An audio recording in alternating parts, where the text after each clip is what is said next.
God is true channel में आप सभी का स्वागत है। आज हम लोग शिव महापुराण की कथा में माता सती, पार्वती और भगवान शिव के चरित्र तथा कामदेव और रति के विवाह की कथा सुनेंगे। नारद जी ने पूछा, हे ब्रह्मा जी, आपके श्रीमुख से मंगलकारी व अमृतमयी शिव कथा सुनकर मुझ में उनके विषय में और अधिक जानने की लालसा उत्पन्न हो गई है।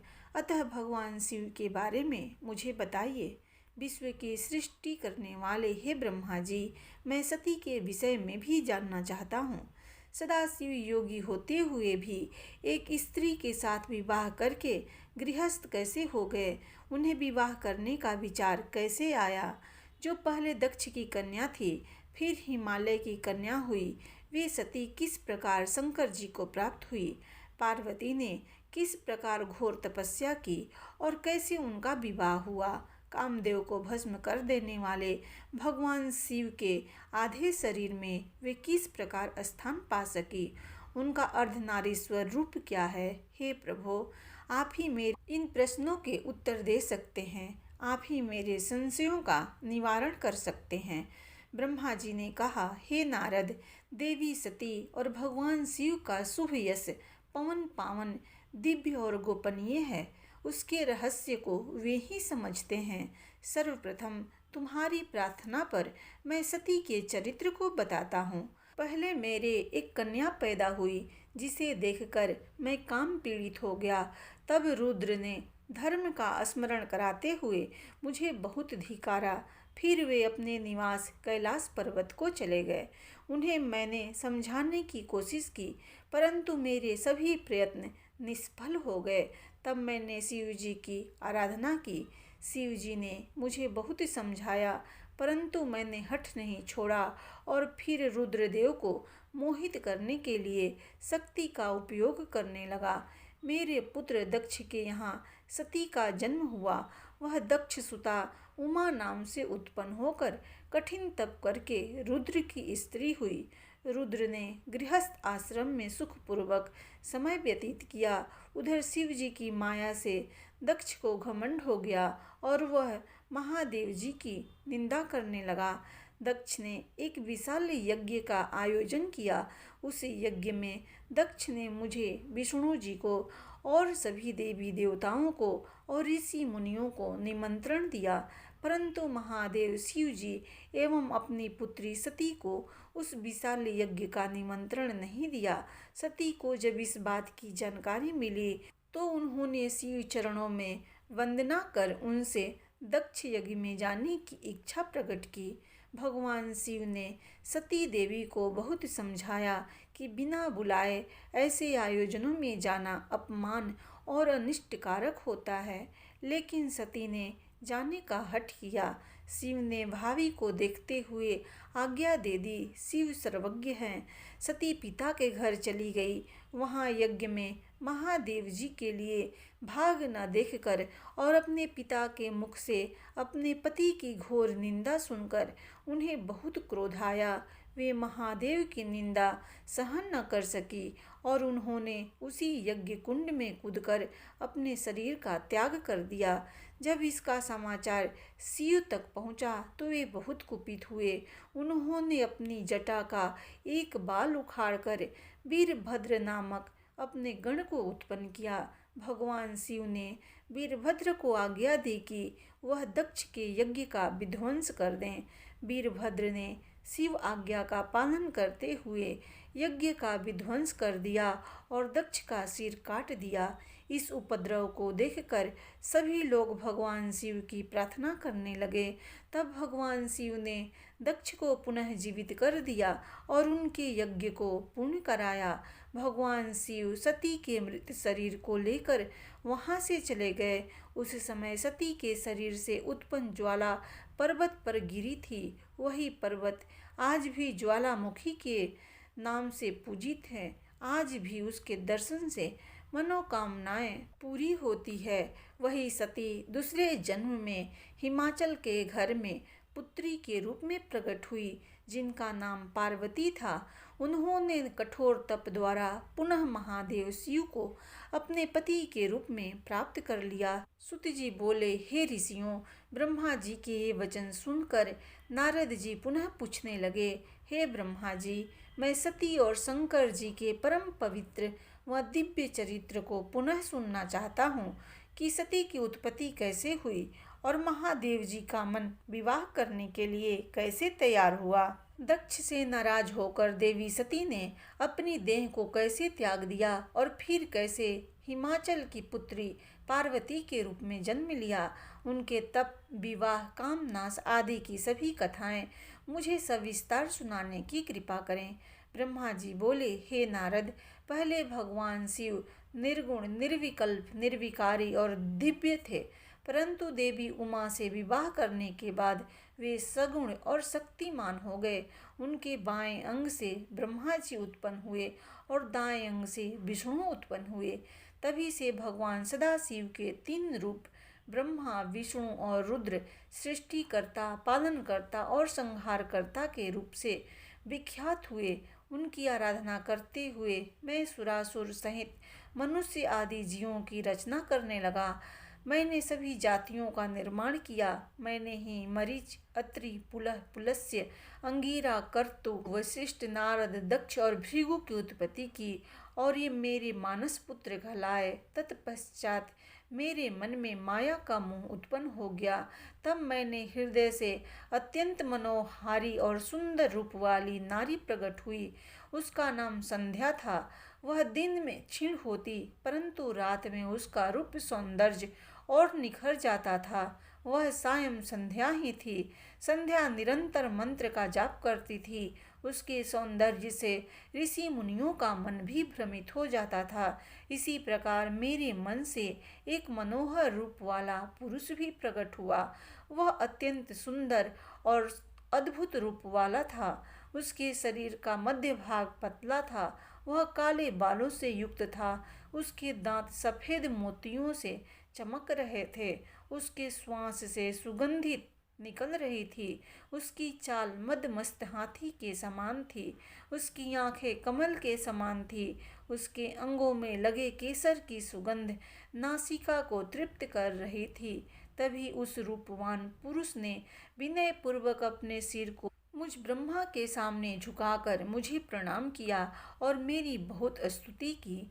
वह पुरुष बोला, ब्राह्मण, आप अत्यंत शक्तिशाली हैं। आपने ही मेरी उत्पत्ति की है। प्रभु, मुझ पर कृपा करें और मेरे योग्य काम मुझे बताएं, ताकि मैं आपकी आज्ञा से उस कार्य को पूरा कर सकूं। ब्रह्मा जी ने कहा, हे भद्र पुरुष, तुम सनातनी सृष्टि उत्पन्न करो। तुम अपनी इसी स्वरूप में फूल के 5 बाणों से स्त्रियों और पुरुषों को मोहित करो।